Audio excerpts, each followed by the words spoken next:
confounded scientists until the development of plate tectonics theory in the 1960s. Plate tectonics is the overall model of how different parts of the Earth's crust are moving relative to each other. And the crust of the Earth is broken up into major plates. They slide past each other, and they move on faults. The San Andreas Fault is the major fault zone helping slide the North American plate past the Pacific plate.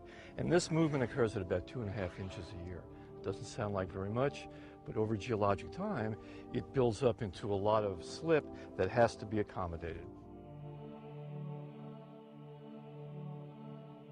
These great strides in understanding earthquake processes track directly back to the 1908 Lawson Report. Perhaps one of the most important results that came out of this study was the development of Harry Fielding Reid's theory of elastic rebound. He used the information collected from land surveys that allowed him to measure the changes in land surface that had been caused by the earthquake. This was something that had been understood in rough form before the earthquake, but he developed the first scientific theory about how forces accumulate along faults only to be released in earthquakes.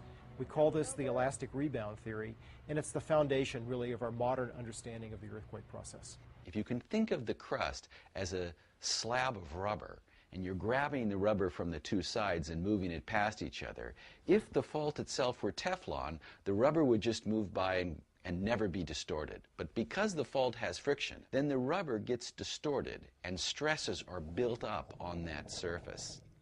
So that process is very, very slow, an inch a year, and suddenly, at the time of the earthquake, a very small piece of that high friction surface is going to let go.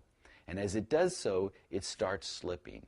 And in the space of a few seconds, that slippage speeds up from an inch a year to 5,000 miles an hour. And that process then tears down the fault at these high speeds until it comes to a stuck patch where it can hang there for several seconds. If it's going to be a large earthquake, it's going to burst through, speed up again to 5,000 miles an hour, and go flying into the next knot in the piece of wood, if you like, hang there, and then burst through again. In parts of California, we just really have the San Andreas Fault. It's the major feature. But in places like the Bay Area, the fault splays. It's like the trunk of a tree. It comes into the Bay Area, big branches come out. These are the major faults like the San Gregorio and the San Andreas and the Hayward and Rogers Creek, the Calaveras, the Concord Green Valley. And they accommodate most of the movement. And then even little faults come off of them, and they're like smaller twigs. Each different size fault produces different size earthquakes. And here in the Bay Area, we have many faults of different sizes spread out across the entire region. Each of those faults could produce a damaging earthquake. In fact, taken together, we think a damaging earthquake is nearly twice as likely to happen as not over the next 30 years. Earthquake information for the Bay Area, California, and worldwide can be found at quake.usgs.gov. Menu items link to things like Did You Feel It?, Shake Maps, and the Earthquake Information and Preparedness Handbook, Putting Down Roots. Science now gives us all a way to clearly see and understand the earthquake risk in our own lives.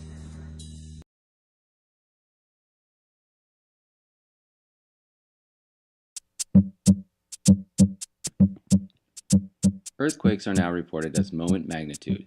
So what happened to the Richter scale?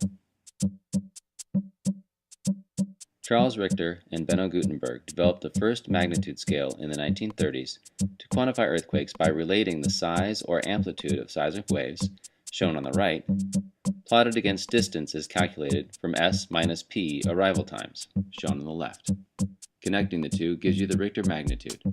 The scale is logarithmic, so a 1 unit increase in magnitude corresponds to 10 times larger amplitude.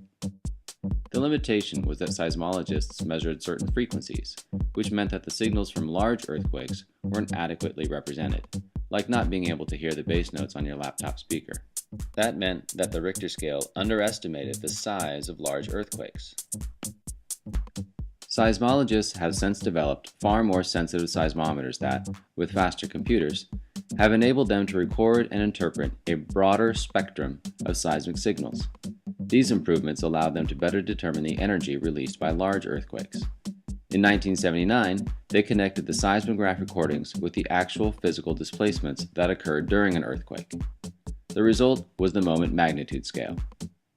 Seismologists no longer look at only the amplitude of seismic waves, but instead use much more information contained in the seismogram to calculate what is called the seismic moment.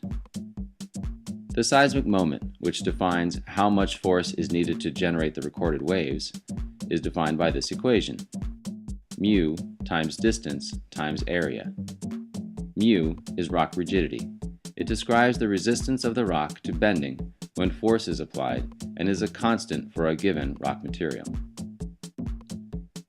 More elastic energy is stored bending rocks of high rigidity than is stored bending rocks of low rigidity. For example, this brick has high rigidity and when bent or sheared would yield a strong earthquake. The cake has lower mu and shears easily. Rock rigidity is lower in the crust than it is in the mantle. As mentioned earlier, in most cases, distance and area can be determined by mathematical modeling of seismograms. D is the distance that the rock slipped along one side of the fault zone relative to the other side. In the 1906 San Francisco earthquake, this fence line was offset over 3 meters. A is the estimated area of the fault zone along which the rock slipped, the distance d. It defines the area that actually ruptured during the earthquake. Let's watch an earthquake happen. The arrows show forces building on opposing sides of a fault. Growing stress that will be relieved in the earthquake will be shown in red. Here we see blocks of rock move in opposite directions along a strike-slip fault zone, such as the San Andreas Fault in California. Potential energy, in the form of elastic energy, is stored in Earth's crust or mantle, building stress as the ground slowly deforms between large earthquakes. Take a look below the ground at the earthquake rupture that defines the seismic moment. That equation is then plugged into the moment magnitude equation, which is used by seismologists to measure the size of earthquakes in terms of the energy released, not just the amplitude of the recorded waves. While the amplitude of shaking caused by a magnitude 5 earthquake is 10 times larger than for a magnitude 4 earthquake, the energy released increases by about 32 times for each unit increase in magnitude.